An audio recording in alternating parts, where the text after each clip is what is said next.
how to add page numbers in Google Docs. So that is what I'm going to show you guys in this super quick and easy tutorial. So let's get into it.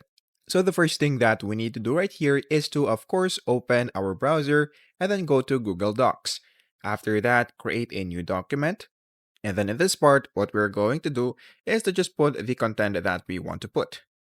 So let's say, for example, this is the content that we are going to put. And let's say, for example, that we are now done with this.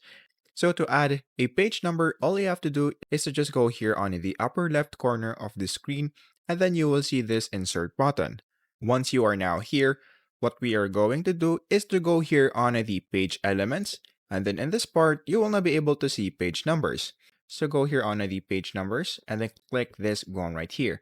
So we have this options, which is this one. So I'm going to click on this one right there. So as you can see, we now have added a page number in this part.